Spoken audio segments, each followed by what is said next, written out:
Hi, this is Tarindu Vijayawardena, and I hope everyone can hear me right now because we'll be starting the session.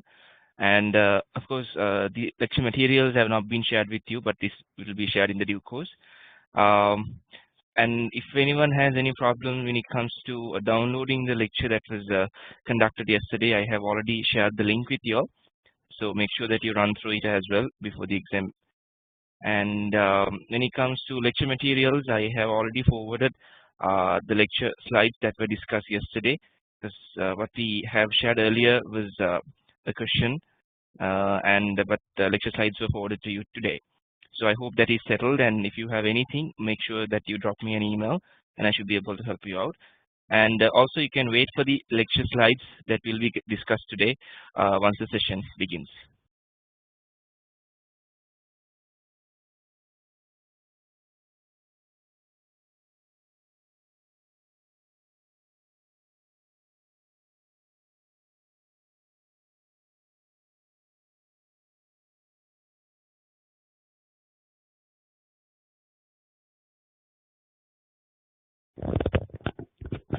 Hi guys. Right, so I'll take you all through learning curve today, as I told you yesterday.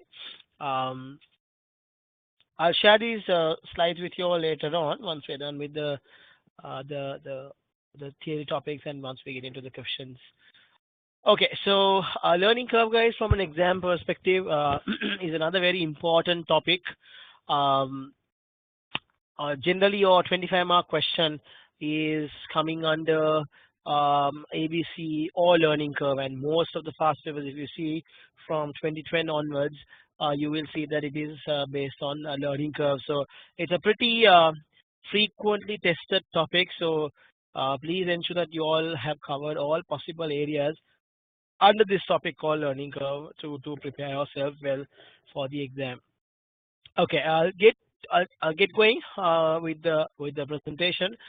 So what is learning curve? In principle, what do you mean by learning curve, and theoretically, how do you define learning? Um, I hope you guys can hear me. Some people are asking whether the lecture has started. All right, super. Okay, so what is learning curve, and what do you mean by learning? So SEMA defines learning curve as the mathematical expression of where when a particular activity is labor intensive, and when you keep on doing it over and over again, when you keep on repeating an activity, then the time you take to complete a cycle decrease. That's called a learning curve. So the fact that if a particular activity is labor intensive, very important, guys. If it's a machine, if it's let's say a mechanical product, or if it's a robotic activity, then there's nothing called learning curve. But if it's labor intensive, when it's human driven, then when people keep on repeating the same activity over and over again, the speed at which you can finish will increase, and then that's where you have some learning benefit as such. That's called the learning curve. So learning curve is the mathematical expression of that whole phenomena.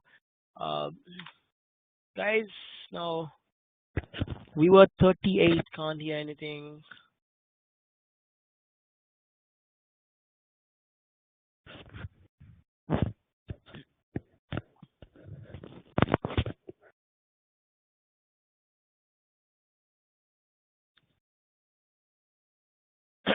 Can you all hear me well now?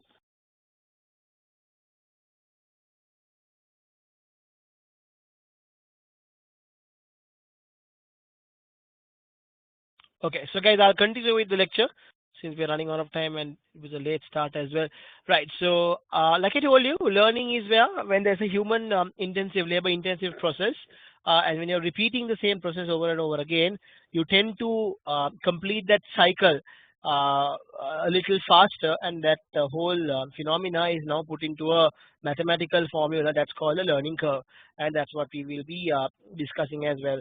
It's very important, guys, for companies. Now, the same industry I come from, which is apparel manufacturing industry. Apparel manufacturing in the world is still labor intensive. There's no a machine as such which can automate all the sewing activities we carry out. So this part of the world, Sri Lanka, India, Bangladesh, Vietnam, where the apparel hubs are located, we for us learning curve is a major parameter to look into, because for us we sell the labor. We actually sell labor. We sell the skill of the labor to sew a garment, and the faster they sew, the more units we can produce, and obviously more margins and more volumes we can sell. So for us, learning curve in our industry is a very very critical parameter to consider. So when an activity, when an industry becomes human driven, learning curve becomes a very important criteria for a company. So these are things, guys, which will get tested in your qualitative parts of the question, right? So moving on. So guys, you all can probably go through these slides also. I'm not going to take a lot of time to discuss this. How the learning curve is defined. Now, if I'm to get to the mathematics of it, how it is defined is that what we say is when the output increases, right? When the output increases, just don't read the slides and just try to explain what it is in a simple way. When the output increases, obviously the average time taken to complete one unit decreases. This is what you mean by the learning, right? When you keep on producing more and more, the rate at which you finish that particular unit comes down. So your average time tends to decrease at a constant rate. So this is the whole phenomena of learning curve. How mathematically we represent this. Just hold on, guys. My phone is ringing. Okay, how mathematically we represent this is where what we say is that when the cumulative output doubles, we say the cumulative average time per unit will decrease at a constant rate. For an example, just let me take a small example.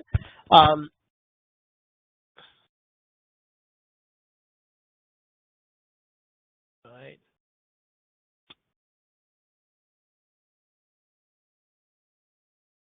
Right. Say in an 80% learning curve, what we say is the cumulative average time will drop to 80% of the previous value, and when the output doubles. So if I write a small scenario here, guys, let's say what I do is I'll measure my output and I'll measure my total time. Okay, this is how actually, guys, we do it in our factory environments. Let's say I produce one unit. The total time I have taken is 10 minutes. Okay, so I'm taking the cumulative time here, right? I'm taking the cumulative time. Okay, cumulative time.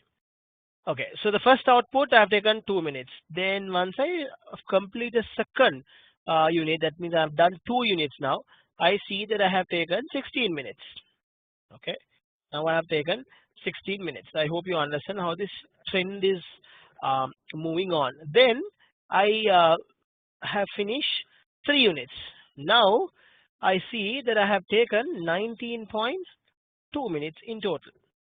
Okay, so what's happening, guys? I have now, sorry, not 3 units, this is 4 units, right? I have completed 4 units. Just hold on, guys, as a calculation error. I've completed, let's say, 4 units and have taken 25.2 minutes. Sorry, right. So now what I'm seeing is that once I complete 5.6, once I complete the 4 units, I have taken 25.6. So this is a measurement we will be doing in our factory. So I have produced the first one. I have taken 10 minutes. I have produced 2 now. How much of time I have taken? I have taken 16 minutes. I have produced 4 now. I have taken 25.6 minutes. So this is what I see.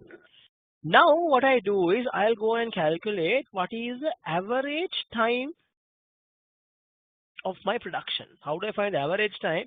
10 minutes for 1, so obviously average time is 10 minutes, right? 16 for 2, so average time is 8 minutes per unit, right? And then 25.6 for 4, average time is 6.4 minutes. Okay, so I go and calculate my average time. Now what do I see? I see a small trend here. What's the trend I see? The trend is when my output doubles, I see my average time becomes 80% of what it is before.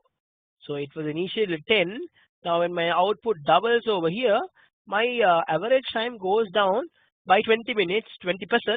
So it becomes 80% of what it was before. So my average time now has become 80% of what it was before, which was 10 minutes.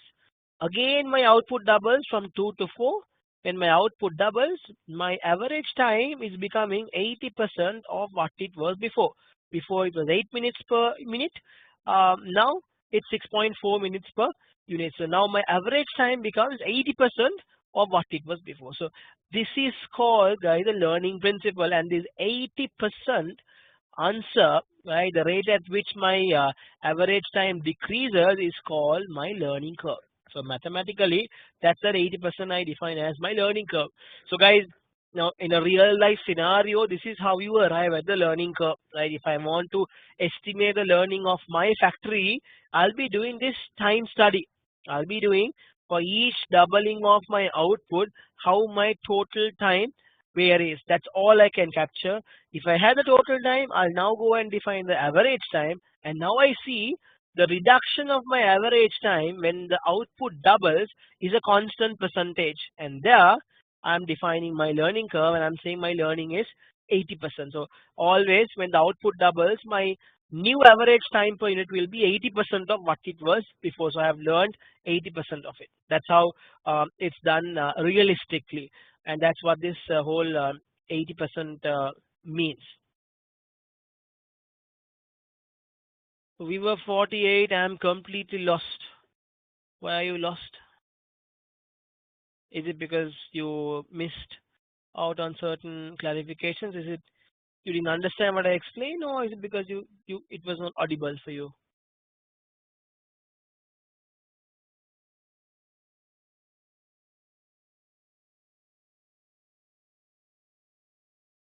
Okay, guys, I'm a little confused as well. So I'll move on with what I was explaining. So this is how you actually quantify the learning, right, in a real life scenario. And what you guys get at the exam is they will tell you these are rate at which this particular company is learning. So the question will give you the learning rate, 70%, 80%, or whatever.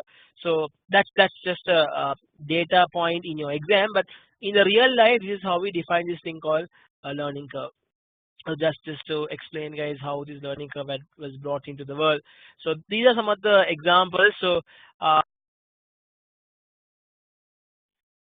company will always want a lower learning curve percentage. I hope you understand. A 70% learning curve will always mean you're learning a little faster compared to you having a 90% learning curve. I hope you understand, because what you mean by this percentage, when the output doubles, it will be 70% of what it was before, or it will be 90% of what it was before. So you always want it to be as low as what it was before. So a 70% learning curve is always preferred. So always remember, guys, lower the learning curve percentage as a number, better it would be for a company, because the learning is faster. Okay, so some of the qualitative points for you all to remember.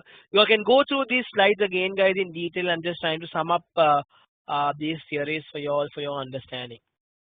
Okay, so this is how the learning curve looks like, guys.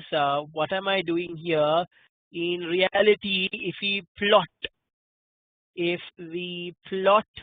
a graph with your output and with your average time per unit, if I plot a graph like this, how it will happen is when the output is almost 0 or 1, it will be quite a high number, and then it will start coming down, and then at one point it will settle. Always remember, guys, it will never come down and go down to 0, because that will look a little unrealistic. That will never happen. It will come down, average time period will come down, and after one point, typically it saturates, and then there's no learning as such after a certain point. I hope you agree with you as well, because see, for example, a learning curve question, if I tell you to do a learning curve question, you will take, let's say, if it's a 25-mark question, you will take, in the first attempt, you will take 1 hour. The next attempt you will take 50 minutes. The next, if I ask you the same question over and over again, the speed at which you finish the question will definitely increase. You will come to a point where you start off with 1 hour, you keep on learning 20 minutes, 30 minutes, 30 minutes, 20 minutes, and let's say maybe when you come to 15 minutes, that's it. After that point, guys, you can't improve any further because you will anyway need 15 minutes to do all the calculations. So it will be humanly impossible to go and learn beyond that point, and there your learning stops. Okay, so remember in your questions also, this phenomena will be tested. The fact that learning will never be an infinite thing. It will be it will continue, but it will stop at one point where your learning is no longer valid, and then you will just have the same learning continuing. Okay, right. So that's about your learning curve. Um, Moving on.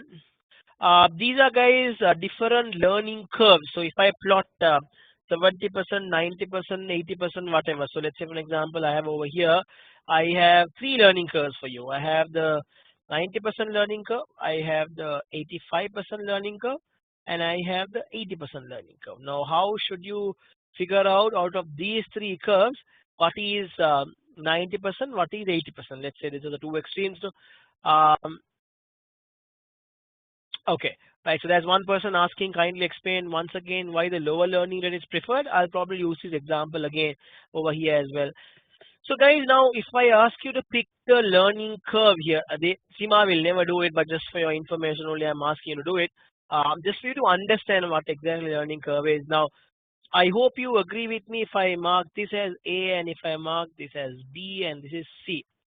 As a company, you always prefer curve C because you see that your time taken per unit is coming down drastically. The drop is huge compared to the curve of A. So curve A, you're getting better, you're learning, but the rate at which your time per unit is coming down is slower. Whereas in curve C, the rate at which your time is coming down is actually faster. Now, what should be the learning curve applicable for A? A should be, rightly speaking, 90%. And C should be the 80%, the better rate. Why is that, guys? I hope you understand, right? So,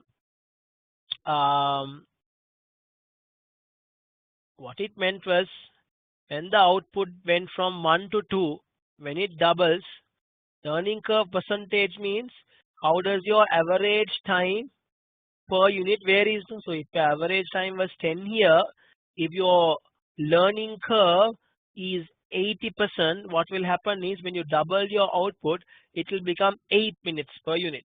Okay. If your learning curve is 90%, what will happen when you double your outcome, right? It will be 90% of what it was. So if from 1 to, it will come from a 10 minutes to 9 minutes. Right. So I hope you understand, guys, the difference here. If your learning curve is 80%, when your output doubles, average time from a 10 will come to 8. Right. If your learning curve is 90%, when your output doubles, your average time will come from 10 to 9.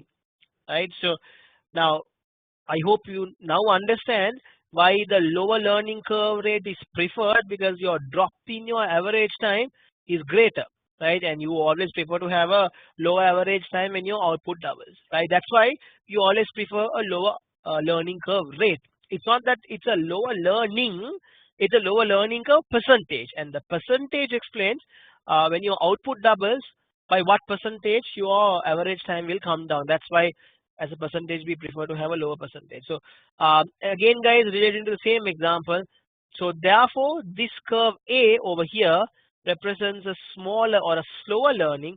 Slower learning should account for a higher learning curve percentage. A faster learning should account for a lower learning curve percentage, and therefore I can say this curve A on the top is 90%, this curve should be the 80%, and obviously the middle one is 85%. That's quite obvious. Okay, so that's how, guys, you figure out, if at all some curves are drawn, how the learning curve percentages will be applicable for this. There are some questions asking, can we take time instead of can we take cost instead of time? I'll get to that point, guys. Yes, you can take cost, but it's a subsequent topic. Let's first understand the fundamentals of learning curve and what do you mean by learning curve, what are the nitty-gritties of this, and then later on using it to some other say, questions will even use learning curve for material, right? So it doesn't have to be time itself. It can be a consumption of material which will come down as and when you get used to the production. So it can be applicable for anything. What I want you to understand is, guys, more of the principle behind this, and it becomes easier to manipulate later on. Right. So that's in terms of the learning curves, friends. I'll just move on with this. And like yesterday, guys, if you have any doubts, please do chat. Send it in the chat, and if I feel that it's relevant, I will sure take it up while I'm teaching as well. So please feel free to ask your doubts because you only have about 4 days to clarify your doubts. Right. So I'll move on. So these are the formulas, guys, we use. What's this first formula? That's the fundamental formula we use. What's this formula? Y equals a x to the power b. What is this? Y is the average time per unit. It's the average time per unit. Remember that, guys, right? Average time per unit when you produce X number of units. Okay, no, forget about the cost part of it for the moment, guys. Simple definition is it's the average time per unit when you produce X number of units. So you have produced X number of units. That's your average time per unit, right? So that's Y. What is A? A is the time spent for the first unit. So that's your A. A is the time spent for the first unit. X is obviously the number of units, and B is called the learning curve index. Now, 99% of the questions, guys, learning curve index, you are not supposed to calculate, right? But then again, it's always better for you to keep that in mind because if you look at some PM questions in the past, not the CMGAs, but the PM questions in the past, they have asked students to calculate. They will say this is the rate at which you have learned, these are the number of hours. Do a reverse calculation and go and calculate the learning curve applicable for that company, right? So they might actually ask you to find, very rarely, but just to be on the safe side, if they ask you to find the learning rate, then you will have to find B through an equation, and then remember that B is equal to the log of learning curve divided by log of 2.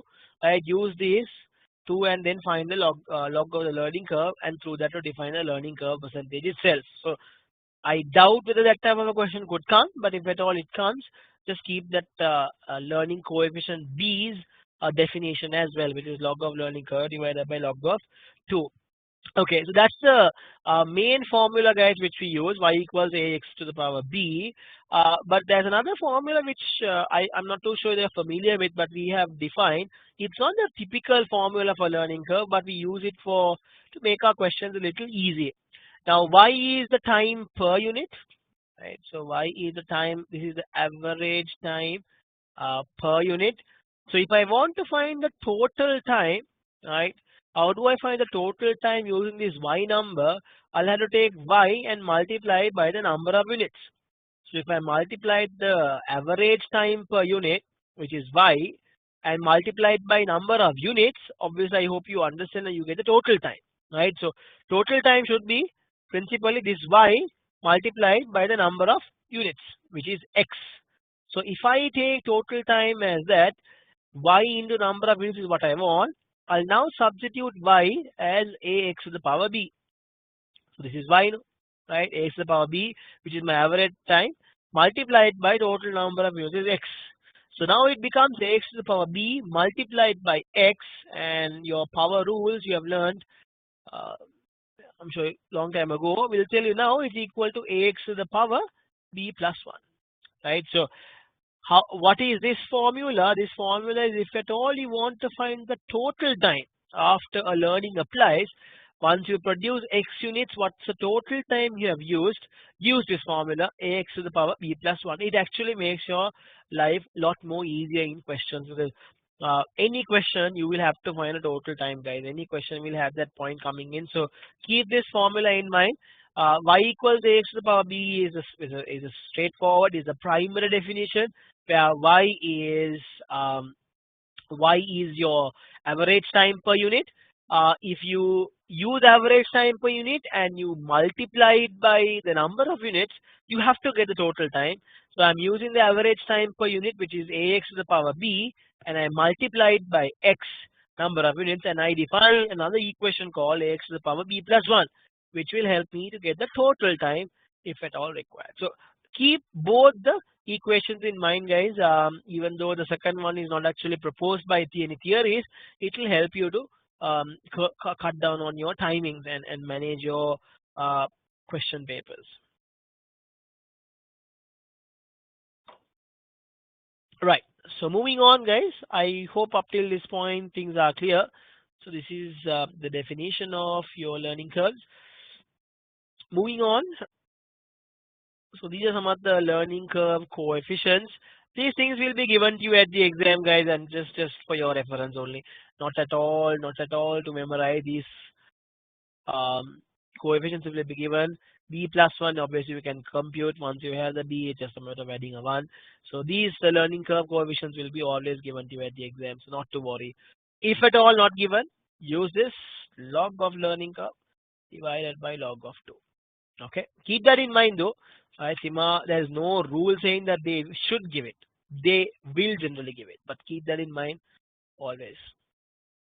Right, moving on. Um, a simple example for you. Can you guys quickly do this if you don't mind? Just a 2-minute example, guys, just for you all to get familiar with what we were discussing all this time.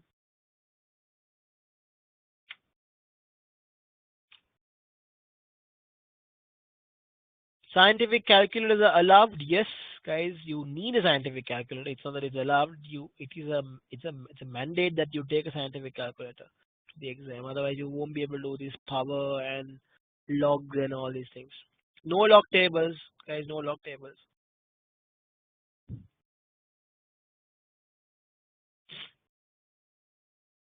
Okay, quickly do this question.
You can take your log learning curve in a coefficient from here, guys.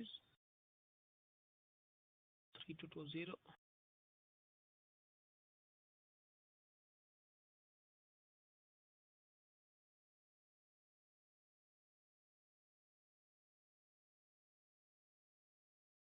So please take this as your B.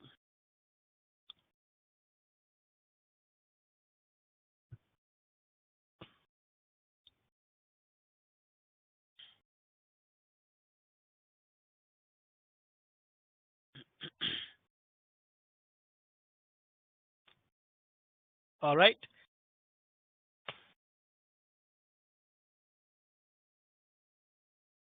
You guys need to be very thorough with your calculations, guys. I mean, that's the biggest problem most of the CMJ students face, the timing.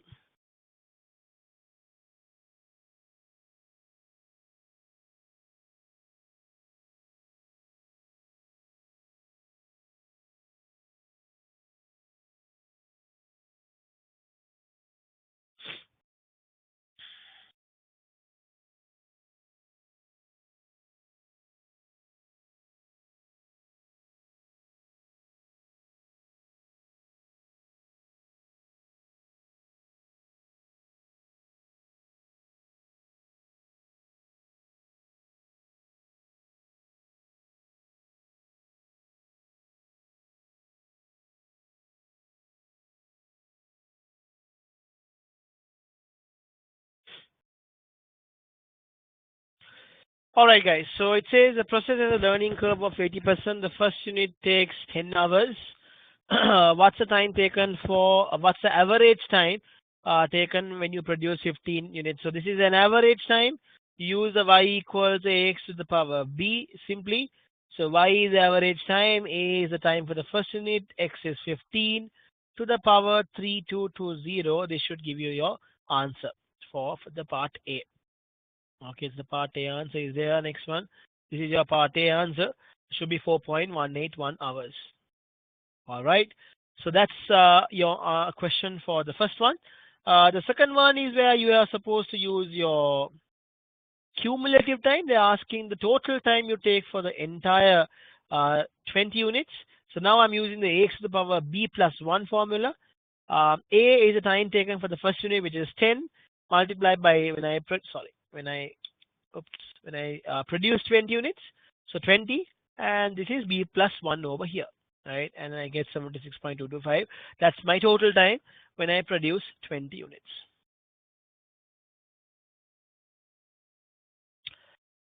All right, guys, let's proceed. How many decimal places to consider, guys? Don't really bother about that. I just 2 decimals is more than enough. I'm just trying to make it a little bit more detailed for you all. But decimal places is something you don't have to be worried of, right? There are so many things to really be worried of as well. So maybe 2 decimal places is more than enough. How did you get the minus 3220, guys? That's the learning curve index B, which is given to you generally in a question. That learning curve coefficient or the index will be given to you in a question. If at all you have to calculate 32230, you take log of zero point 0.8 and divided it by log of 2. Type it in your scientific calculators. You will get this answer, minus 0.3220. So Saurabh, don't worry about your decimals. That's not something you need to be worried of. But obviously, have a certain degree of accuracy. 2 DPs is more than enough. Let's keep it that way. All right. So we'll move on. So what are the assumptions we have made in the learning curve?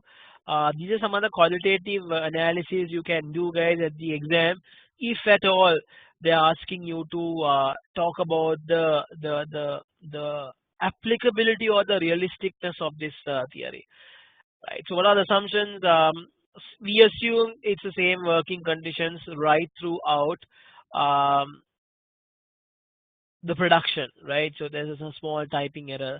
Same working conditions throughout the production, right, or throughout the entire production volume, right? That's why that's one assumption you make. So in our industries also, guys, just to give you a practical scenario, we make garments, and sometimes if our factories are not air conditioned, if it's not air conditioned, then obviously the the the the working conditions in the afternoon is relatively different to the working conditions in the morning, and the working conditions in the evening is totally different. So morning people are little efficient because it's a little cooler and not that warm, but when it comes to the afternoon, it becomes actually very difficult because people start sweating. um, the people are a little exhausted, etc., etc. So all these points will now come under the real applicability of the learning. So will people actually start learning at that rate? Answer may be no, because the working conditions are now differing from time to time. I'm just giving you some practical thought, just to give you all some understanding so that you can use these assumptions at the exam. You're assuming there's no labor turnover. I hope you understand that, because you're assuming it's the same bunch of people who are going through the learning and therefore giving you this improvements or the efficiencies you're expecting out of this learning. So you're assuming there's absolutely zero turnover of labor. Uh, Again, another assumption that your materials and your tools doesn't change. It's not that you get a better material or a better tool, because when the material changes, guys, the handling changes, and when your handling changes, it's not going to be a comparable analysis anymore. Your tools, is it the same tools you're going to use right throughout? Will you have inferior tools in the future, or will you have more sophisticated tools in the future? And obviously will have an impact on your productivity and the efficiency. And we are assuming that these are the same. These are some other assumptions we have gone to it. Things like, guys, employee morale, right? And this again another what do you call another factor which comes into learning, right? So people could learn, but if they are not motivated for any particular reason, then we see a drop in production. Just to give you a small example from my industry, on a particular day we serve breakfast, and if the breakfast is not up to the mark, people will start now grumbling, saying, what this company served today is just absolutely horrible, and that itself puts their morale down, and we see the efficiency is coming down drastically. Another scenario could be, let's say the managing director of the company is visiting that factory, and if he's a very, let's say, charismatic guy, all the girls who are working will be a little motivated to show high efficiencies on that day, because a man whom they respect is coming to visit them, and we have seen these things. And automatically your motivation levels are high up there. They're so motivated, your production starts going up. Right. So see, these are, guys, employee morals which we cannot actually quantify using learning curves. Just a thought. These are a reality. These are the reality we face actually. Then you have the breaks, right? And this becomes a sudden jerk. You start learning. You come to a very fast pace, and all of a sudden you break for lunch or you break for tea. And then what happens? That speed at which you were showing, if it's in our industry, drops drastically. And once you come after the break, it's again another slow start, right? And is that the real learning curve we are trying to quantify in our calculations? Answer is no. See, this is what will be, guys, expected out of you all. Just to think through, when you are a manager, you are using learning curve principles. We are using this to budget. You're using this to assess performance. Is it really practical? And then where do you draw the line? Yes, this could give you some indication, but obviously keeping in mind that these limitations are there as well. All right. So moving on, guys. So next slide. Assumptions. Sorry, the advantages of learning curve. What benefits you get when you do a learning curve, when you have learning curve. Number one is to estimate cost, right? To understand, let's say, when you want to accept an order, you always have to do an estimation of the cost. How much of labor am I going to? How many labor hours am I going to dedicate to produce this bunch of units? So then there you go and now say, okay, fine, I know I have a learning of 70%. If I'm assuming that I'm learning at the rate of 70%, what would be the number of hours I'm going to dedicate? And therefore, this would be the number of labor hours multiplied by the labor rate per hour. I can estimate what my cost would be, which actually helps me to understand, especially when you bid for special orders, special, let's say, products from customers. You will need all these numbers to actually go and understand how much your costing would be. This is used for setting labor standards. That is, what do you mean by labor standard? When you set a standard saying this is the output I require from you, and then tell them this is the number of videos you should produce for this hour. When you set the standards, you will obviously need this learning curve, because based on the learning you assume your staff would achieve, is by you will take a target as well. So it's very important. Planning, right? It's the other one. When you do capacity planning, this is another big aspect in our industry, in the industry I work at, because what we sell, like I told you, is what we sell is labor hours. We simply sell labor hours to the big customers we serve for, like the Victoria's Secrets or the Marks and Spencer. So we tell Marks and Spencer, look, for the month of May, I have 20,000 hours available, which I can offer you. Right, that's what we will tell them. Now, how do I get it at 20,000 hours? Is obviously assuming that when I take an order, my labor will start learning at this rate as well. So actually for me to plan for my capacity, at least to figure out when I accept an order, can I deliver it on time? Can I deliver it in 2 weeks' time?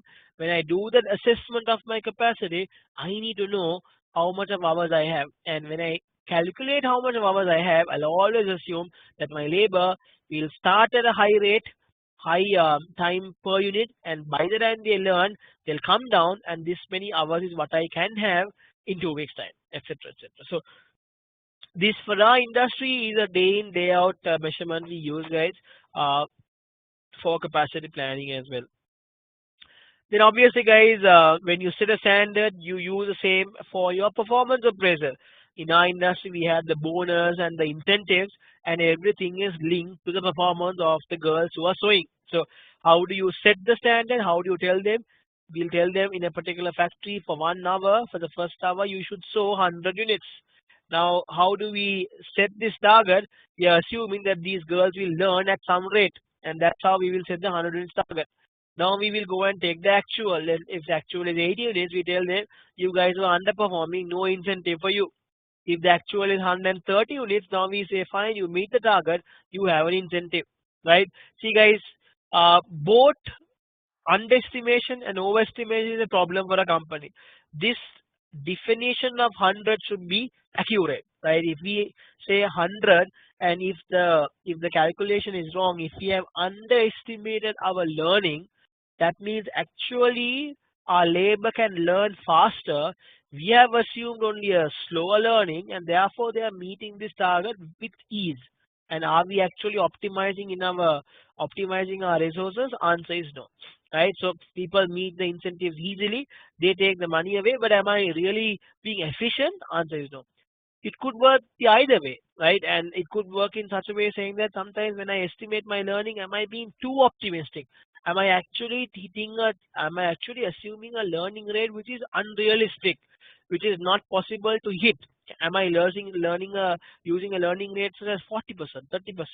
These are very, very low learning curve numbers which are actually unrealistic in terms of a manufacturing entity. So if I'm using 40% learning curve and I'm calculating, then the target I set is actually unrealistic. So when you set a target which is unrealistic, people will try to meet the target every hour, and then they'll realize, look, I can't meet it.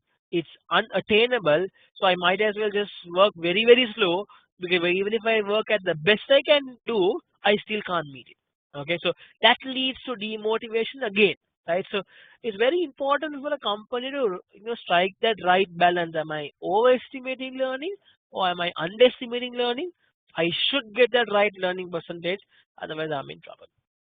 Okay, so that's where, guys, you again learning curve comes into play. So setting incentives, budgeting, everything is done through the learning curve. All right, so that's some of the advantages, guys. Please keep this in mind. That's why I'm spending a little time on this qualitative analysis. I could have jumped to the numbers straight away, but if you have seen your questions primarily will not have all numerical aspects covered there. So you will have at least 50-60% of your question asking you to discuss about the qualitative aspects. That's hence the reason I'm just covering these with you all as well. Okay, then I'll move on to the problems, the drawbacks, or the difficulties we face in using learning curve. What are the problems? The biggest problem is what? How do I accurately estimate my learning, right? How do I actually figure out this is going to be my learning percentage? I told you all at the very beginning how we do it.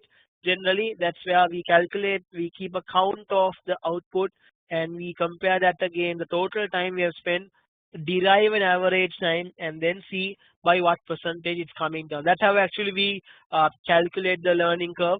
But is it the right method, or is it accurate enough for you to make certain assumptions and estimates? Is another big problem we always have. Uh,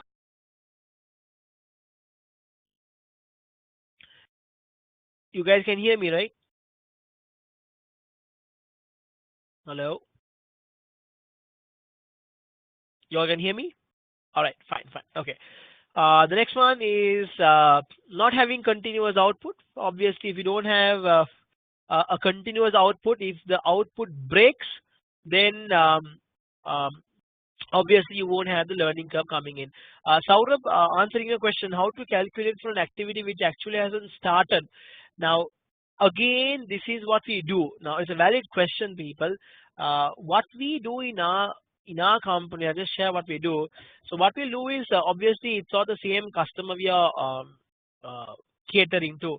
But what we will do is for a particular factory located at say X location, so it's X factory, right? In the next factory, I will do a calculation of the learning curve based on a new style.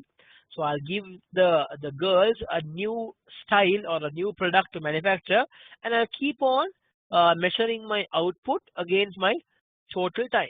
I'll keep on measuring the output against my total time. Do this calculation. I now figure out my learning for this style is 80%. I'll do it again for another fresh style. Maybe in 2-3 weeks time, once this style is over, I'll do it again. So once I do it again, output versus, I'll check the total time. Now I feel that it's about 82%. Okay. So I keep on doing this iteration. Now I understand this X factory on average, these guys will have generally an 80 to 81% learning curve. I'll take that as a learning for any new product which comes into my factory, because we are producing the same product. It's garments we are producing, but only thing is it will be a different product we are producing.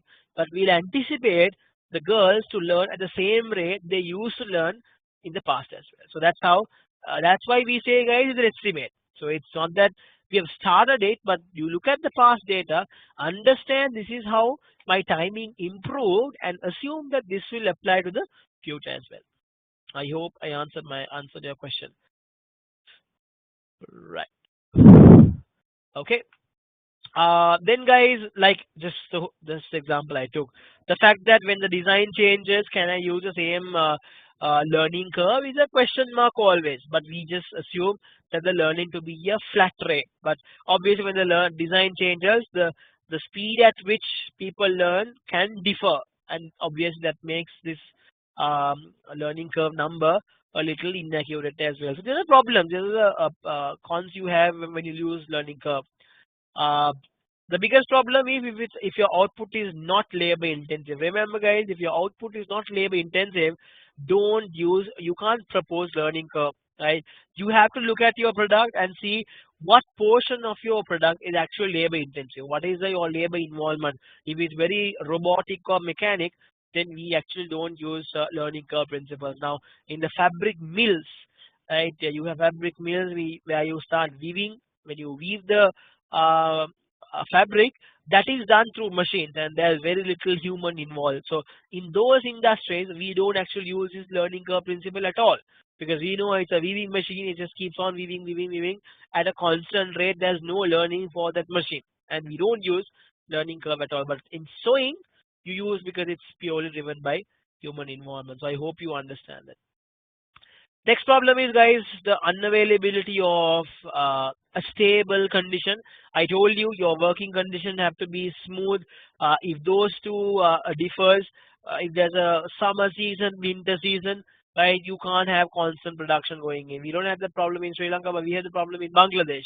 In Bangladesh, most of our factories, they go through a terrible time in the months of November, December, January, February, where it gets a little cold, right? So uh, people can't wake up in early morning and come to work because it's actually freezing cold. So can you work at your optimum? Answer is no, and therefore these learnings doesn't really apply as well. Then sometimes you have the extraordinary vacations, right? I'm just throwing some practical issues. In Sri Lanka, we have long vacations all of a sudden. So people take a week off. The next week they come, they are little lethargic, right? So obviously it's not the same, because you've not been working to hit that speed. So you start from middle, and then to see that you actually, the time per unit has gone back to the time you took when you did the first unit itself, because you're coming after a long break.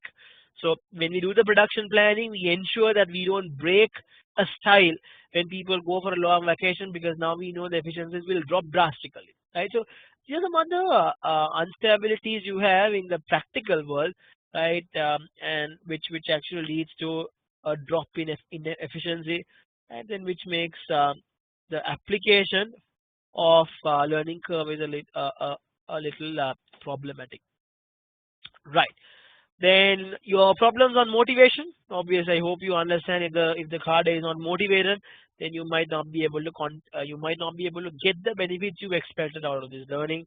And then your product redesigns, your product redevelopment, if the product changes midway, will you have the learning coming in? Not really. So different types of product being produced, etc. And because of that, your learning curve principle will not be 100% accurate and applicable to your scenario. That's what we are talking.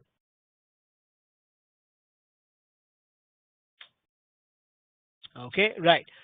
I'm not too sure, Prince, your question. Can we add to the assumption the need for production to be labor intensive? Yes, yeah, exactly. So that can be an assumption when you apply learning curve. So if it's not the case, it's a problem. That's what I pointed out over here.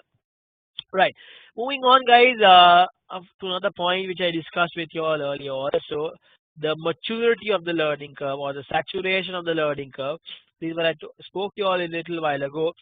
So your learning actually will start from here, and it will come to a point. This section is where you actually learn, and then after this point, your learning stops. And after that, your time per unit will be the same as the time of this nth unit. So if this is n number of units, right, you can find the time you spend for the nth unit. The time of the nth unit is the time for all the other units as well over here. So this is your post-learning period. This is a realistic question, application of learning curve. So you learn, stop, and then you continue. So what is important in reality is how fast can you learn? How many units do you have to produce? What is this in number? Should you produce 100,000 units to come to this, or should you produce just 1,000 units to come to this? If you can learn quickly with 1,000 units, after that it's always a learning being realized. And this is where actually, guys, this is where companies make money. This is where we make money, right? Here we don't make money. During this period, we don't make money at all. So if faster we come here, more money we can make. And we actually need, and why do companies, guys, harp on the fact that quantity? What is economies of scale? Let's say for an example, guys, let's say this point is 1,000 units. So it takes 1,000 units for me to learn. So if my order quantity is, these things have been tested in SEMA, if my order quantity is 3,000, what happens is, guys, up till 1,000 I am only learning. So only another 2,000 units I will get some benefits where I am actually really efficient. Right? So that's the case of order quantity 3,000. If my order quantity is 30,000, now what's the benefit? Now I know 1,000 units I learn, but I have another 29,000 units where I can really bank on my efficient production. So I'll be producing 29,000 efficiently where I can actually bring my cost down drastically. So do I prefer an order quantity of 3,000? No way, because only 2,000 I'm actually being efficient. The first 1,000 I'm actually learning only. So that's why companies love to have larger order quantities, because they can actually benefit out of this post-learning area. So they want this post-learning area to be as big as possible, right? And that's where the order quantity plays a big role. And internally, they'll want this period to be as short as possible, right? Learn as fast as possible, right? So simply speaking, guys, they want this gap to be as short as possible. They want this gap to be as large as possible, right? From a particular level to what level can you bring down your time per unit? So if this reduction is a good 50-60%, that means you're actually making some good money, right? So make this gap wide as possible, make this gap as narrow as possible, and have a greater production run over here. Your company will mint money, right? That's the whole principle in learning curve. All right, so that's that, guys. Moving on to the next slide. Again, these are quantitative stuff before we move on to the calculations.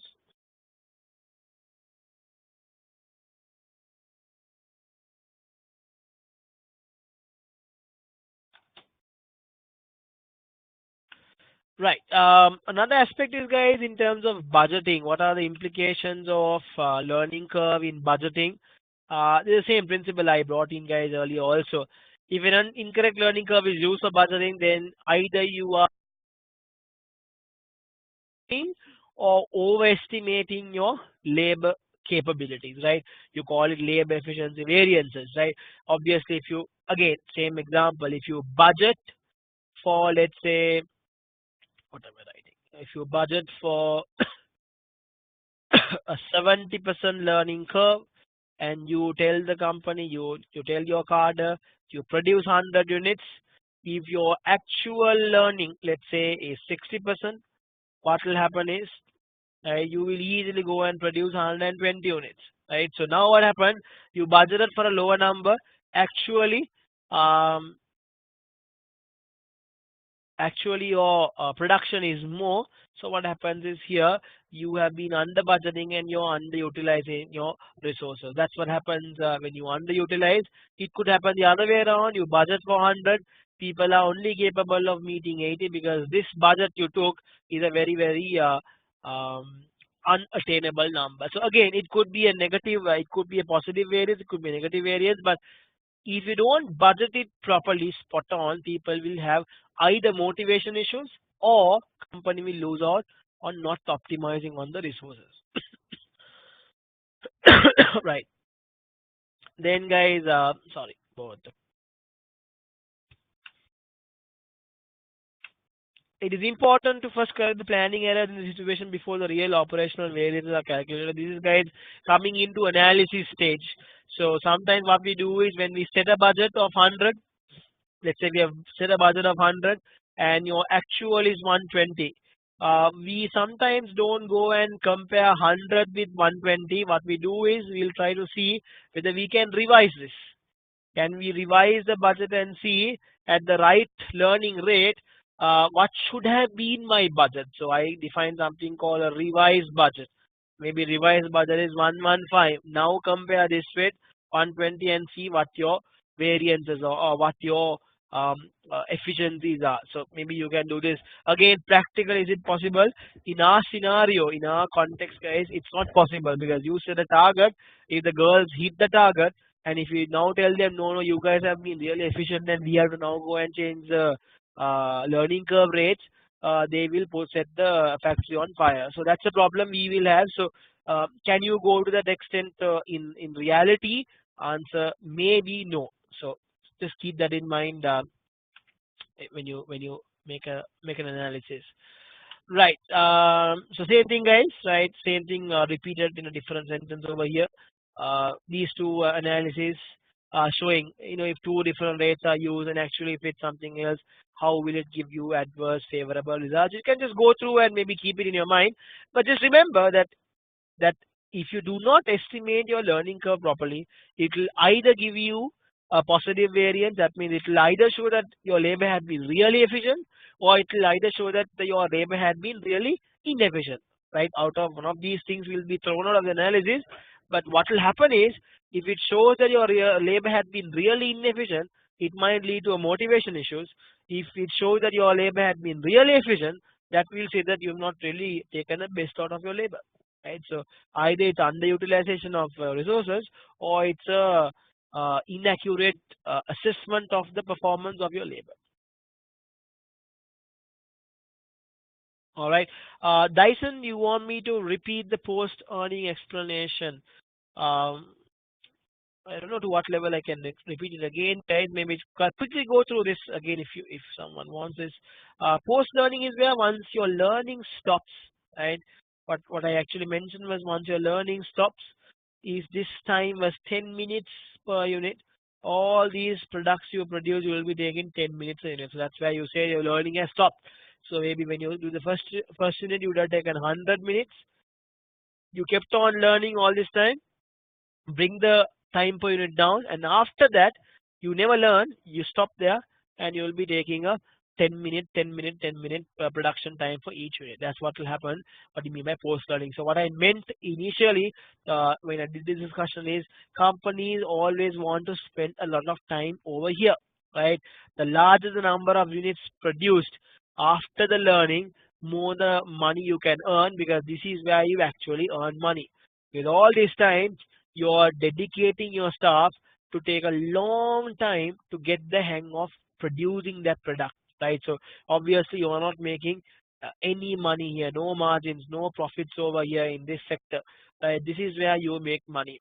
So if these are the number of units where you make money, the more units you produce, the more profits you will earn. Okay, that's simply what it was about. All right. Can we take a short break? Yes, you can. Just give me about 2 minutes, guys. We'll go for a small break in a little while. Uh, so these are some of the typical learning curves what we have seen in the industries, guys. Just for your references only, nothing to memorize or as such. But these some experience we have seen in our industry, in the apparel industry. We see a learning of about 75% learning is there in the apparel industry, right? So the next section is your past papers, right? So we're done with all the analysis. Now we move on to different types of questions. I have lots of questions for you today, guys, just to ensure that you cover all possible areas in your syllabus. Uh, Maybe since we've been talking a lot, let's take a small break. I've been talking a lot, so let's take a small break of about 10-15 minutes, and then let's resume with the questions. Thank you.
Can you hear me? Hello?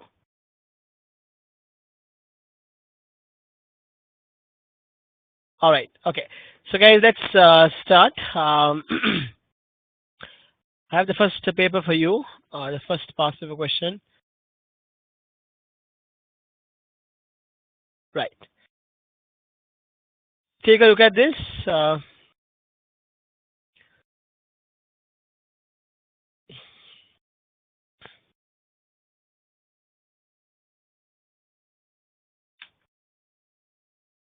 and quickly do it.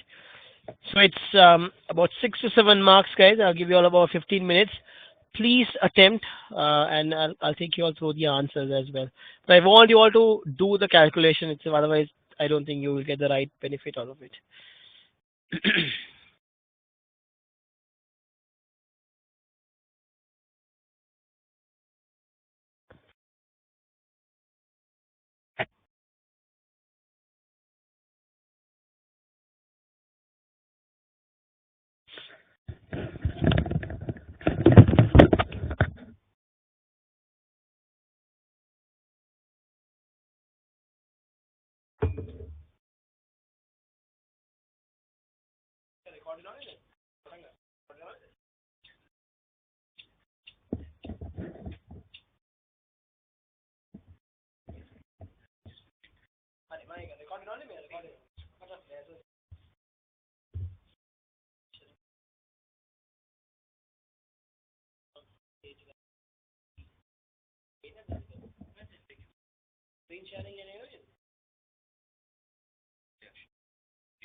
So yes, Saurabh, this is guys. Just maybe if you have any doubts on this on this principle. So yes, it is cost based. So it's not the typical question where you have the time spent for the first unit and then what is the total time, etc. They're saying it's the cost. But the simple assumption here is, guys, your cost is directly proportionate to time. I'll just let me just take 2 minutes to explain this. Your cost is directly proportionate to your time, and therefore I can say cost is a simple rate as time. So if I use y equals ax to the power b, if a is the time, I will get y as the average time.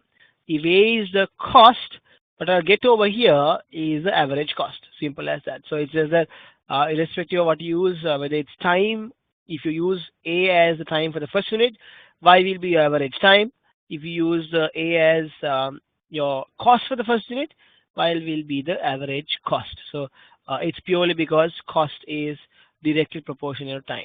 Right? That's all you need to remember. So if at all it's given in terms of cost, A should be the cost and then Y will be your average cost. And if you use Y equals AX to the power B plus 1, A there is also the cost for the first unit. Y will be in this case the total cost.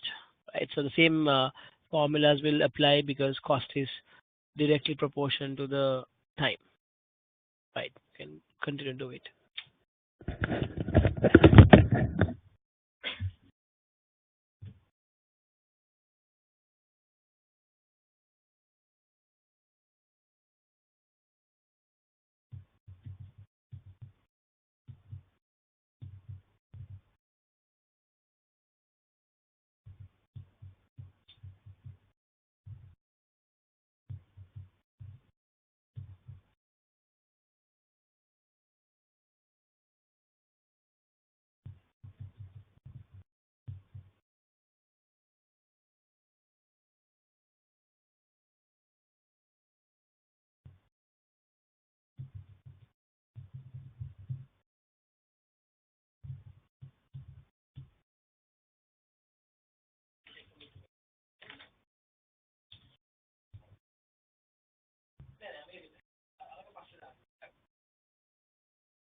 Hi guys, so let's go through this question. It's a very simple question, but maybe some stuff to learn here.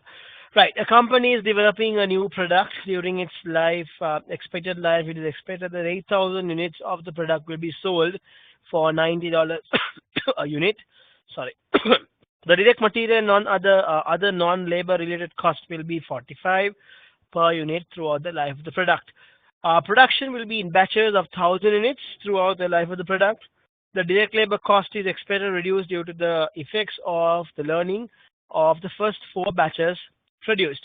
Thereafter, the labor cost will remain at the same cost per batch as the fourth batch. So guys, it's been produced as batches. So the learning also applies as batches. So if 8,000 is the total, if 8,000 is your total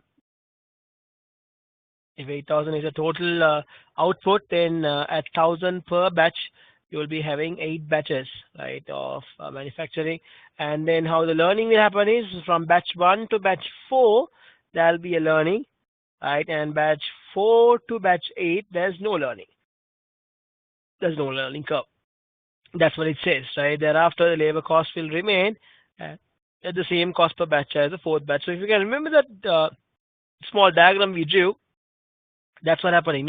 You learn, and after you learn, right, 4 batches, it stops and it becomes a constant or saturated learning. The direct labor cost of the first batch of 1,000 is expected to be $40,000. So they're not giving you the time, but they're giving you the cost, guys. It should not trigger any problems. You use the equations as it is, like I told you a little while ago. Only thing is you replace your A with cost. And when you put A as cost, your Y will be all cost. Simple as that. So 40,000 is the cost of the first batch with a 90% learning effect. There are no fixed costs that are specific to the product.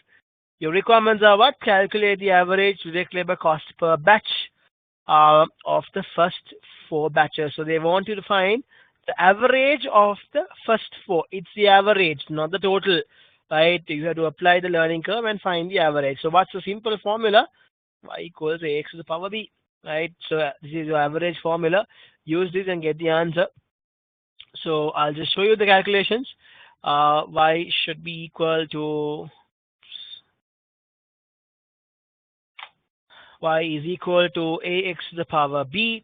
So your a is your 40,000. That's the cost of the first batch. Multiplied by x is 4 batches. To the power, the learning index was given as minus 152, and you should have got an answer of 32,400. Okay, this is your average cost per batch when you do 4 batches. I hope you guys are clear with this. Don't go and find total cost. That's not the question which you are supposed to do.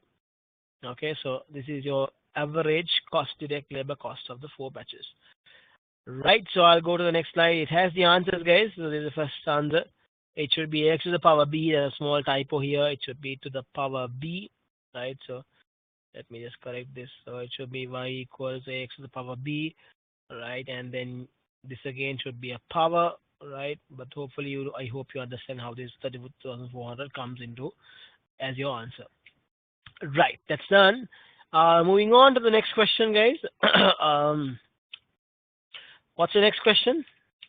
Next question is calculate the direct labor cost of the 4th batch. Now, how do you calculate the direct labor cost of the 4th batch? This is what you do. When you want to find the cost of the 4th batch, what I'll do is I can say cost of the 4th batch is always equal to what? The total, if I can take the total cost of 4 batches and minus the total cost of 3 batches, right? I'll take the total cost of the 4 batches, I'll take the first 4, and from that minus the first 3, the balance should be the 4th batch's cost. I hope you understand. That's the principle I'll be using over here. So cost of the 4th batch is equal to the total cost of the 4 batches minus the total cost of the 3 batches, and the residual, the difference would be the cost of the fourth batch. How do I find the total? Remember the total equation. Total time is equal to ax to the power b plus 1. This is what I told you. The total equation will come in handy sometimes. So total cost of the four batches, I'll say 40,000 is the cost of the first batch multiplied by four batches to the power minus 152 plus 1 minus, this is the cost of the four batches, minus the cost of the three batches to the power 3. I need the total cost of 152 plus 1. This should give me, guys, the cost of the fourth batch. I hope you understand. This is the cost of the fourth batch, and this will be the cost of each batch after the four batches are done. So once the learning stops, right, remember that curve again, once the learning stops over here, and when it continues to be a straight line, at this point, the cost of the batch is 28,056, and then each batch you produce over here, at all these batches, your cost will be 28,056, 28,056. It will be a constant because your learning has stopped. Okay, right? That's how you do see, these questions, guys, are very, very predictable. If you get a learning curve question at the exam, these questions will surely come, right? And they'll say at this point your learning stops, and go and find the learning curve impacts and the cost impact, the time impacts, or whatever it is. So these questions are quite predictable, guys. Just remember how these calculations are done. I'm just trying to put the theory, the answers over here. I'll mail it to you all, guys, so you have the answers. I just wrote it for you to follow it up with me when I'm doing the calculation. So this should give you 28,056. That's the cost of the fourth batch. So refer to it once I email you the answers. That's that. Then going back to the question. Going back to the question. The next question was calculate the contribution earned from the product over its lifetime. So how do you find the contribution? You have the number of units you sell, you have your selling price, you have your other non-labor direct material cost, which is 45. So first of all, I can find what is my contribution, forgetting the fact that labor is not deducted. So if I don't deduct the labor, what would be my contribution? So simple calculation there. How do I find that? I'll take 8,000 and multiply by 90 minus that, what was that, 45, and this should give me 360,000. This is sort of my contribution, where I'm taking the sales minus all the other costs apart from the labor cost. So this is fine, right? 360 is okay. And then how do you find the rest of the cost? So the other cost you have to find is the labor cost, guys. I'll just put the answers I got from the previous question. So these are the answers I got, right? So up to this point, it's clear. So I have my contribution sort of a thing. I can't call it contribution exactly, but without taking labor, this was 88,000 into 90 minus 45. So this is straightforward. The other cost I need to deduct is my labor cost, right? So what is my direct labor cost? So how does the labor cost move, guys? From batch 1, just write it over here, from batch 1 to 4, it is learning curve applies, and 4 to 8, it will be the cost of the fourth batch, right? So after, not it's actually not 4 to 8, guys, 5 to 8. 1 to 4 learning curve applies. Batch number 5, 6, 7, and 8, those last 4 batches, it will be the same cost of the fourth batch, right? So what you need here is, guys, you need the total cost of the first 4 batches, because that's where your learning applies. So you need the total cost of the first 4 batches. Where do you get the total cost of the first 4 batches? This is that calculation, total cost of the first 4 batches, where a learning applies. This answer is 129,600. That's the number over here, right? So this is the total cost of the first 4 batches, right? So total cost, I'm just writing here so that you guys are clear. Total cost of the first 4 batches is through that equation. I got 129,600. I have to use the learning curve equation because my learning applies, right? That's why I'm getting that number over here. Then the total cost of of the next 4 batches, right? How do I find that? I know after the 4th batch is done, the 5th batch, 6th, 7th, and the 8th batches, the cost will remain at the cost of the 4th batch, which is this. This is my cost of the 4th batch, right? Which I found. So cost of the 4th batch will be the cost for the other batches as well. So this I multiply by 4. This is the cost of the last 4 batches. So this is the first 4, right? This is my last 4. I put these together, I get my total labor cost. Okay, no, and then I go and deduct it from 360. I get my contribution. I hope you understand, guys. I took the first 4 batches using the learning curve principles. I took the next 4 batches uh, based on the flat cost per batch because I know my learning has stopped, and that cost was 28,056. All right. So I hope there aren't any confusions as such. Why did we add 1 to the log of the learning curve, guys? Because this is the total. This is the total cost curve. I don't know whether you were not present at the beginning, guys. This is the total cost equation, right? Y equals ax to the power b plus 1 is used if y is used to find the total cost or the total time. So total equation is where you add a 1 over here. If the general equation y equals ax to the power b is where you get the average cost. This is average cost per unit or average time per unit. That's the difference between adding that 1 and not adding that 1. Okay, no? All right. So can I move on, guys? So these answers are there. I'll just bring the slide in. So this is that how I got the numbers 241. So the balance is 360 and the net is 118176. And I saw a lot of people got the answers. Very good. Okay, folks. Any questions on this? See, this is a very simple question, but I guess you can learn some of the implications or possible questions.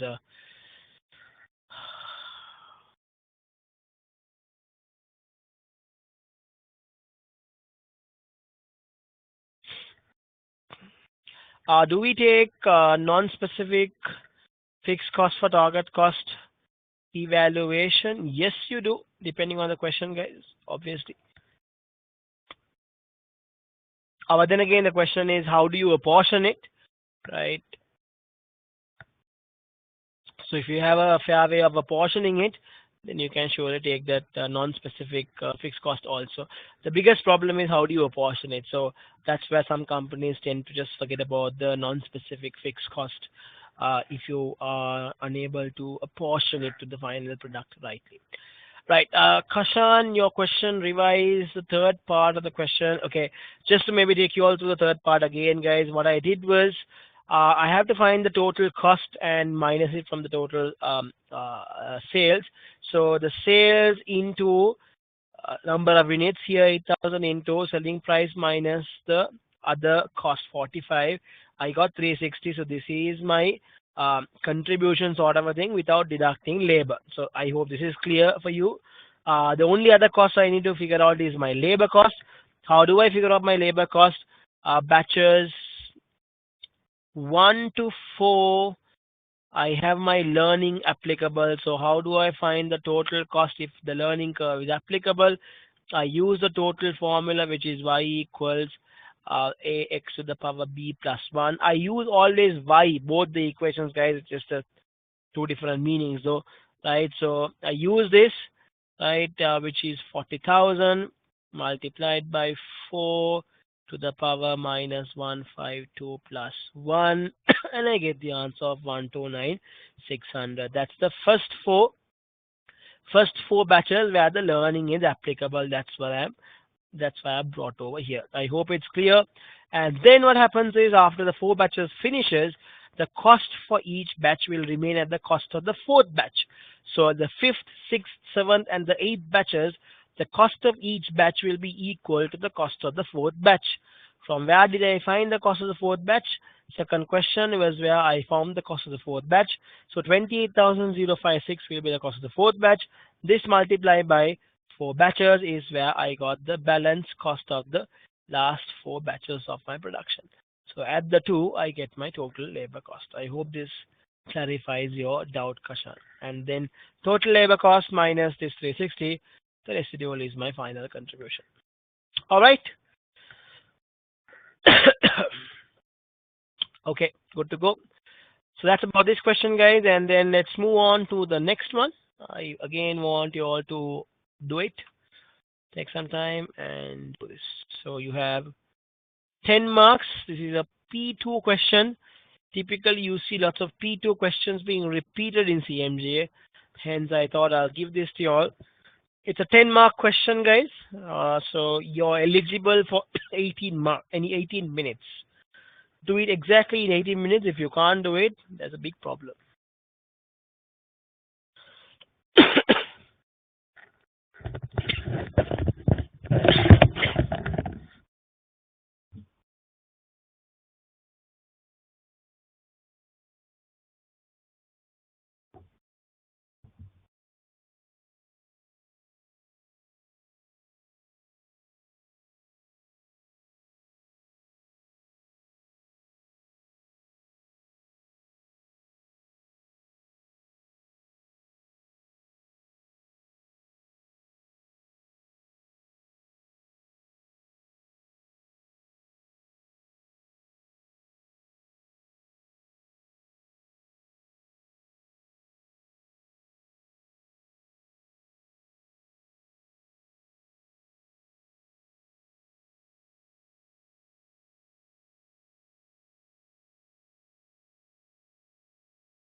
Right. So I guess enough time for you all. Um,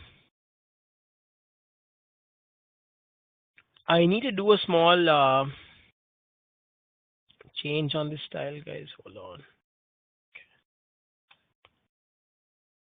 Right. Okay. So let's go through this question, guys. Just hear me out well. You can get a question like this at the exam as well. With just Cynthia P2 paper, which usually gets repeated in CMJ. Right. It says the company has developed a new product that has a short life cycle. Information about the product is as follows. The selling price and the product life cycle. The product will have a life cycle of 4,000 units. It is estimated that the first 3,500 units will be sold for $215 each. And the product will then enter the decline stage of its life cycle when the selling price will be reduced. So first 3,500, it's a fixed selling price, and then the next 500 is where the selling prices tend to change. Um, Then they have given you the production costs. The product will be produced in batches of 100. Labor will be paid at $24 an hour.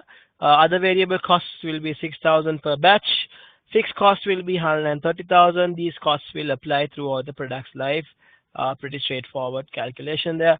The learning curve, the first batch will take 500 labor hours to produce, and there will be a 90% learning curve that would continue till the 32nd batch. Um, and after that, every batch produced above this level of output will take the same amount of labor time as the 32nd batch. The learning index for 90% is given to you as 0.152 minus. Calculate the time for the 32nd batch. That's a straightforward calculation, guys.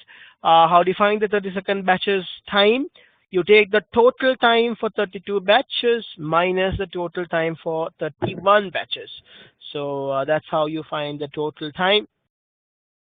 The next slide, of course, I have the answer, so I just want to show it to you over here before I move in. So total time equation. So I will find the time for the 32nd batch, and which is equal to the time of the first batch, which is 500 multiplied by 32 batches. I use the b plus 1 equation, 152 plus 1 minus 500. I'll find the time for 31 batches to the power 152 plus 1. Okay. The difference of this, guys, will give you the time taken for the 32nd batch, which is generally a typical straightforward calculation you have, guys, over here. All right, so let's not look at the answer for answer B. I don't want you to look at this answer. Right, only focus on this, guys. That's where we are actually talking about the first calculation. So time for the 32 batches, which is this one, time for 32 batches, and then minus time for 31 batches. The difference is 250 hours. So you can just maybe round it off in your calculations as 251, should you require to round off anything. Okay, just make a note of it if you want.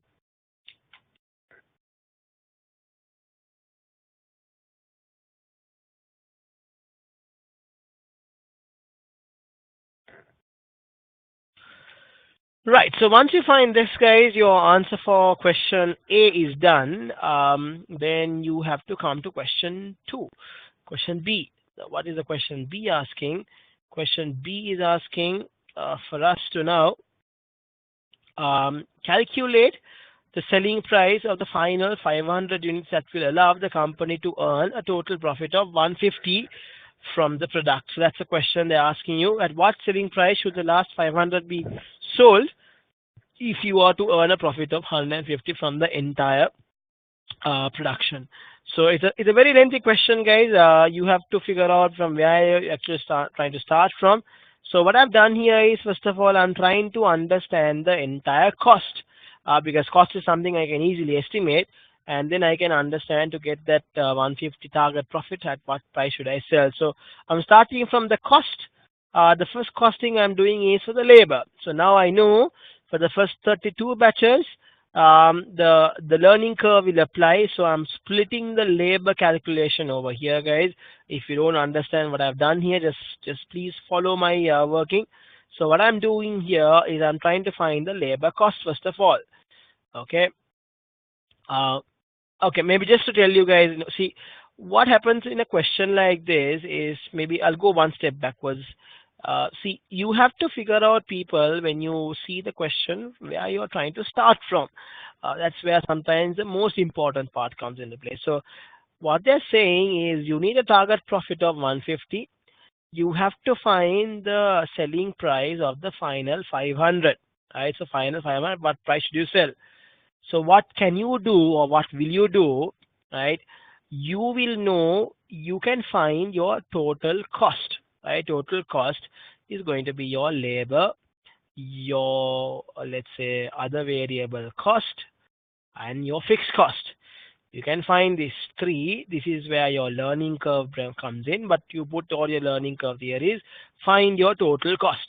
Once you find a total cost, then you know, let's say you get the total cost as whatever it is, and then you know for the first 3,000, for the first 3,500 units, what's your revenue you will earn. Okay, and if you are to get a profit of 150, then you know how much the balance 500 should earn you, right? So you will have a target revenue for that.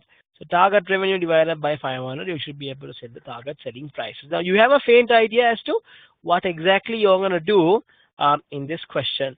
Start from that point, guys. You will never go wrong. That's the only point I'm trying to make here. Um,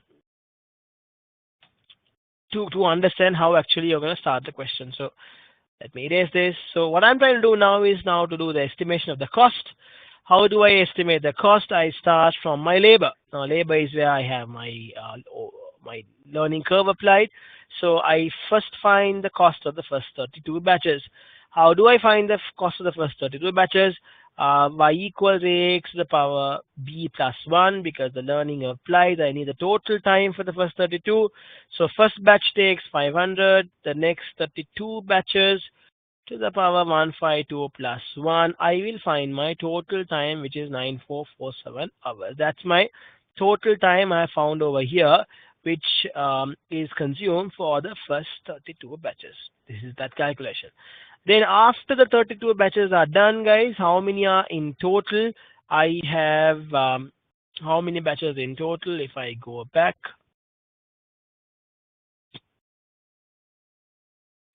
hold on.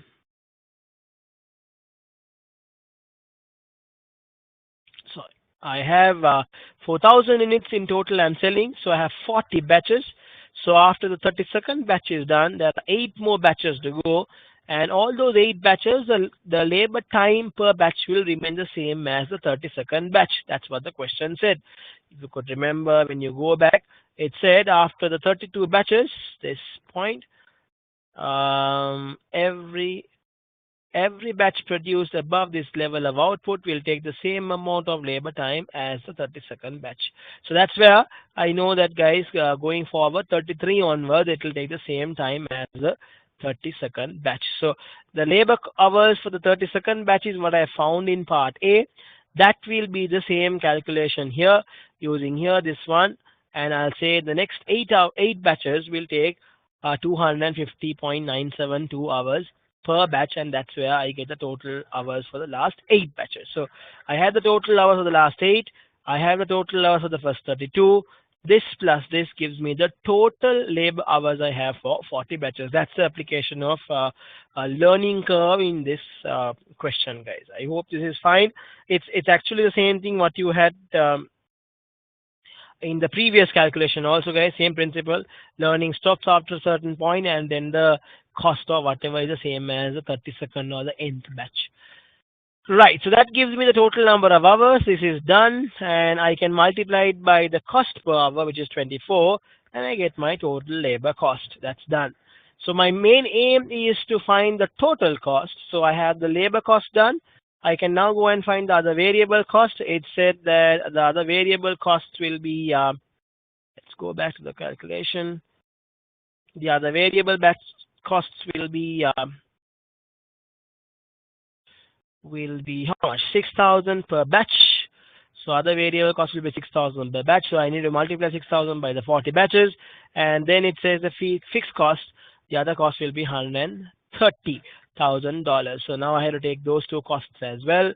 So I have taken the 6,000 per batch into 40, and the fixed cost. My total cost is now coming up to 644. So I know what my total cost is now.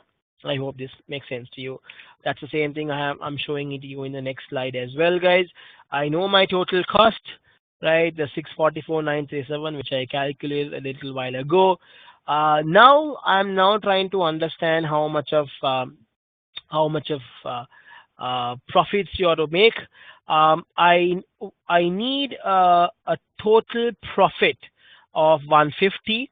If that's the case, guys, if my cost structure is 644,937, and if I need a profit of 150, that means I have to definitely get a revenue of 794,937. One question is asking, how did you come about 40 batches? It's very simple, guys. That said that the batch size is 100. No, let me quickly go back, otherwise you might misunderstand. It says the product will be produced this in batches of 100 units. Read the question carefully. So 4,000 units, 100 units a batch. So that's how I got 40 batches. I hope I clarified your question. So coming back to the final calculation, guys, I have a cost of 644. That's my actual cost. And if I have a target of 150, my target revenue should be 794,937. So if I'm to get a target revenue of 794,937, how much should the balance 500 be sold? So the revenue from the first 3,500 units is known. I'll be selling that at 215. So this is how much I'll get from the first 3,500. So what's the balance between 752 and 794? What's the difference between these two? That is 42,437. So that's how much I need from the balance 500 units. So 42,437 is what I need from the balance 500 divided by 500. I get my answer as 84.88. Okay, so that's my question, guys. So it's actually not a learning. You're using learning curve to derive a different answer. Learning curve will obviously form a part of this calculation where you had to calculate the cost of the labor. That's where learning curve came into play. But a little bit of calculational excellence will also matter in these types of questions.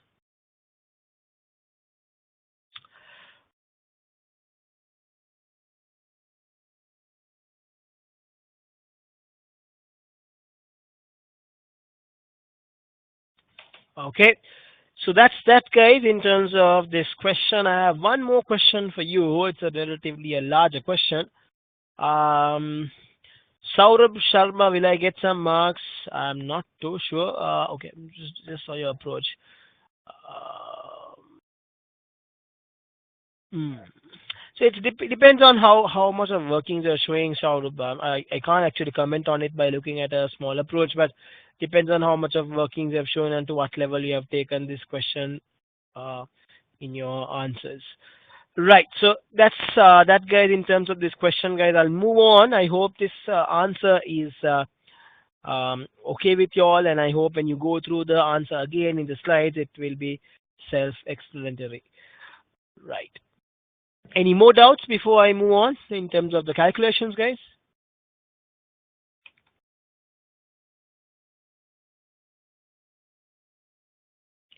All right, so I'll move on to the next question. I've given this question. Please revise from the last slide. What does that mean? This one, Kashan. That's what you want, is it? Okay, I'll just take 2 minutes to explain this. I hope, Kashan, you're okay with me finding the total cost. That's where the learning curve came. This was straightforward. These were given to you the question. So I arrived at my total cost, which is known 644,937. So if my cost is 644,937. Okay, I'm revising on the last slide, guys. I hope the estimation of the cost was fine. I hope the previous slide is okay. Otherwise, I'll have to maybe revise it again. I hope this slide is fine. This is where your learning curve principles came into play. So it's just a matter of understanding the total cost. So I'm not gonna revise this. Use the learning curve principles here. Okay, you wanted me to revise it from this one itself. Okay, fine. So I'll quickly skim through, guys. Maybe we might not have time to go through everything. So what I did was I started calculating my total cost. Then only I can understand what my total target revenue should be. So how do you find the labor cost, people? It's the same calculation we had in the previous question. You have two sets of batches from 1 to batch number 32 where the learning curve applies. How do I find the total cost of this?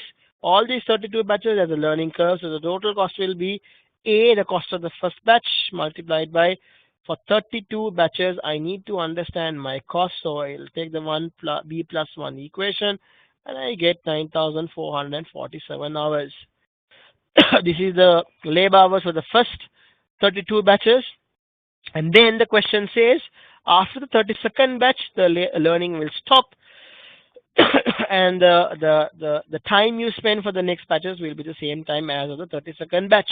So the cost, the time you spend for the 32nd batch was found over here, right? That's that calculation you did in part A. So this is the time for the 32nd batch. I presume that this time will be the time for the next batches as well. So I'll take 251 hours roughly multiplied by 8 for the balance 8 batches. So this is the total time for the last 8 batches. So first 32 batches where the learning prevails, this is your number of hours.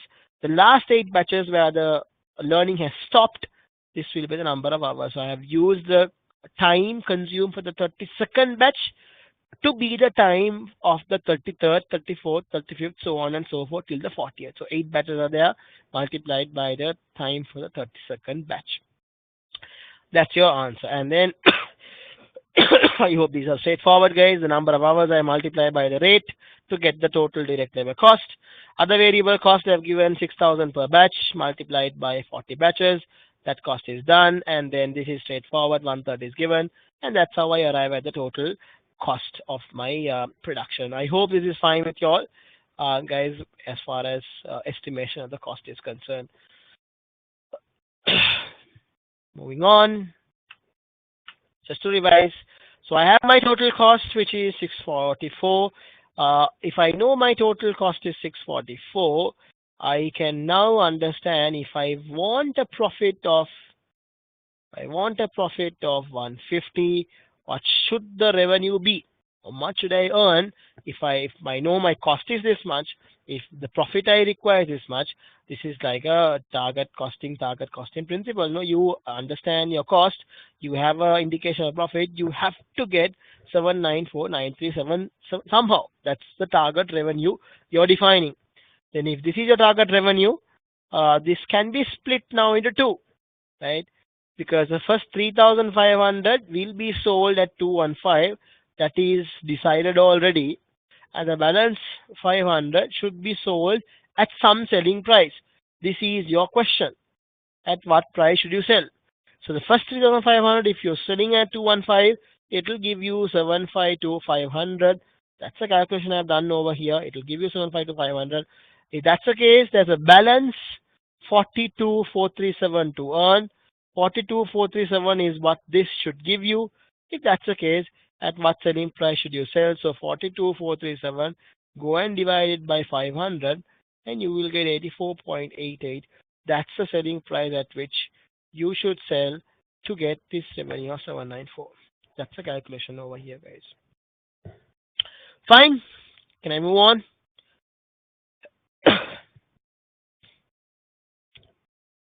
All right.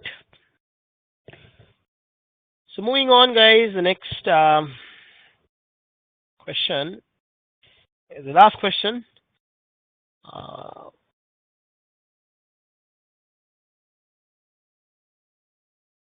Maybe if you're taking in notes, I'll just wait for a meet.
Right. So let's move on to the next question, guys.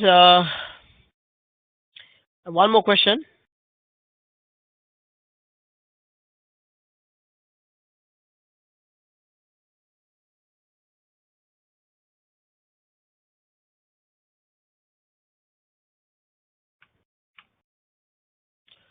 Right. So this is a CMGA question, guys. I don't know whether you have gone through this though. Let's quickly check this out. It's a 25 mark question. It runs into 2 pages actually. I would want to do this with you all before we sum up the session today. So please take a look at this. It's a 25 mark question again, guys. So it runs into 2 pages, but maybe through this question, I'll be discussing some points on life cycle costing as well, so that you can get some idea on that as well. So quickly, let's do this question. Even if you've done this, I think it's better if you can do it again. Maybe it'll be a good practice for you. So I'll give you about maybe around 20 minutes for this.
right, so guys, let's go ahead with the question.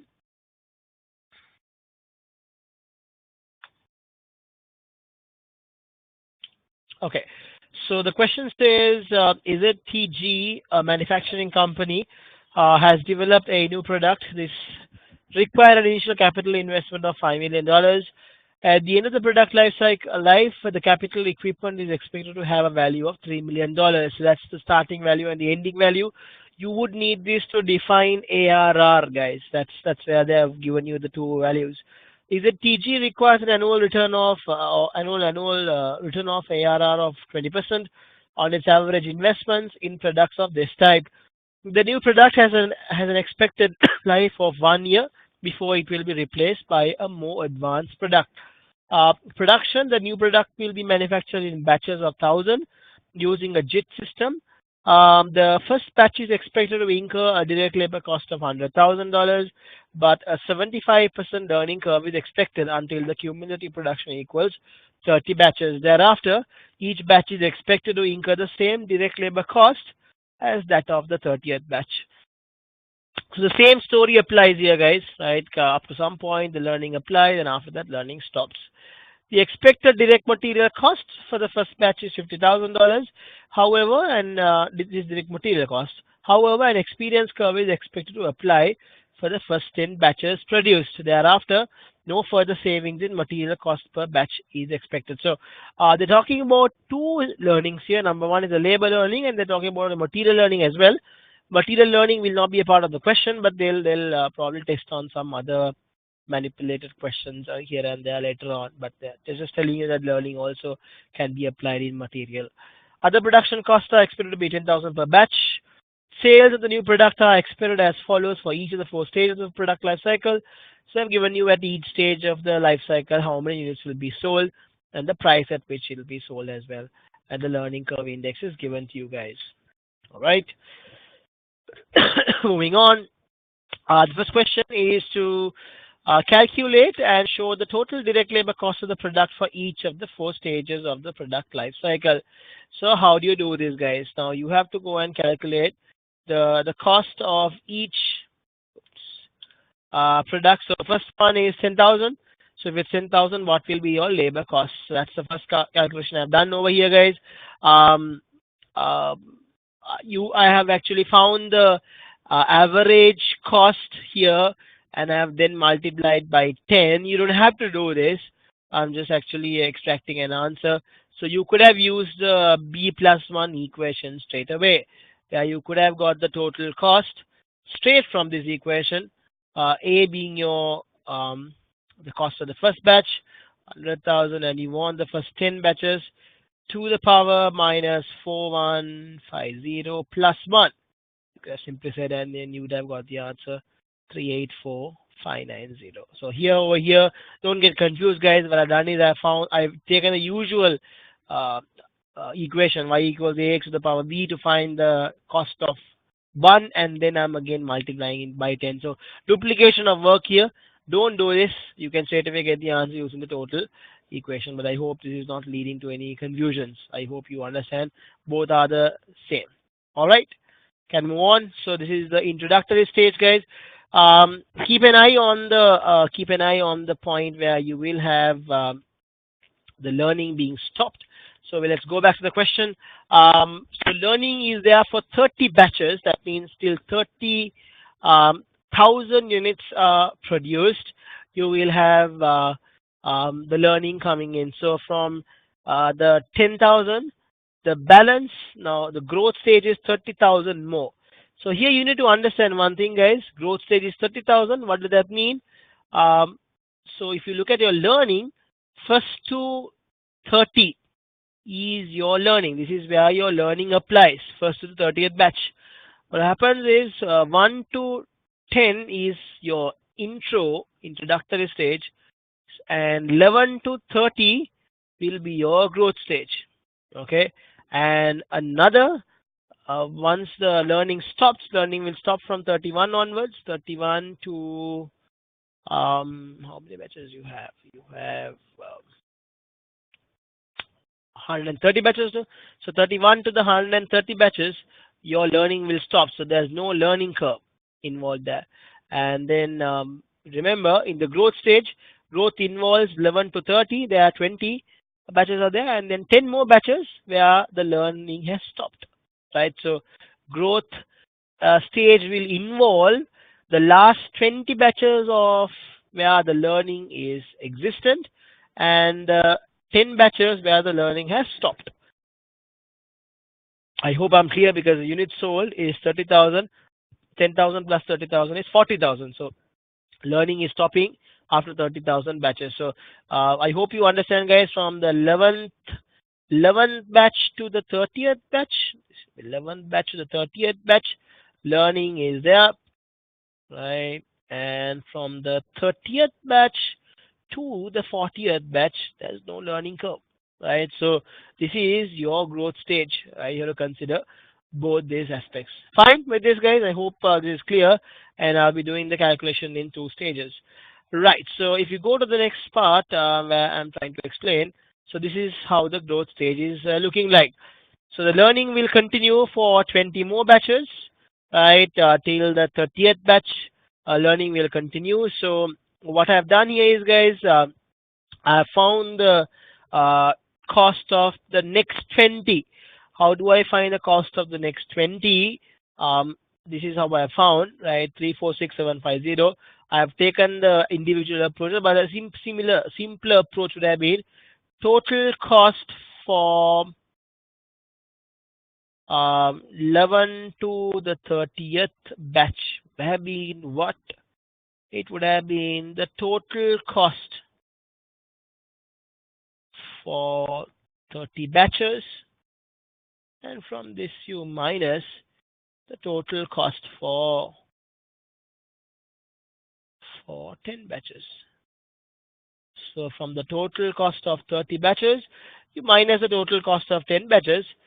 The answer for this is the cost of the last 20 batches you have. I hope this makes sense to you guys.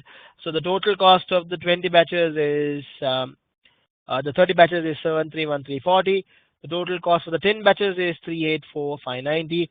The difference between these two is where you get this answer. So if you have used the formula, I'll just write it over there. I don't confuse yourself. So this should be what? Total cost of 30 batches is 100,000 multiplied by 30 to the power 4150 plus 1. From this you minus 100,000 into 10, so 10 first 10 batches to the power minus 4150 plus 1. Okay, now, and this is where you get 346750. That's the total cost, guys, from the 11th batch to the 30th batch where the learning exists. Not understanding? Okay, let me go back again. Hold on, guys. Right, so let me take a fresh page here.